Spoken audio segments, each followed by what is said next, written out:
عن ابن عمر رضي الله عنهما قال قال رسول الله صلى الله عليه وسلم بني الإسلام على 5: شهادة أن لا إله إلا الله وأن محمدا رسول الله وإقام الصلاة وإيتاء الزكاة والحج وصوم رمضان।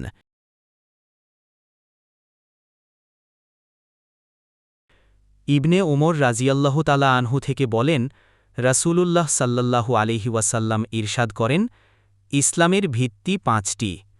1. আল্লাহ ছাড়া ইলাহ নেই এবং নিশ্চয়ই মোহাম্মদ সাল্লাল্লাহু আলাইহি ওয়াসাল্লাম আল্লাহর রাসূল, এ কথার সাক্ষ্যদান। 2. নামাজ কায়েম করা। 3. যাকাত দেয়া। 4.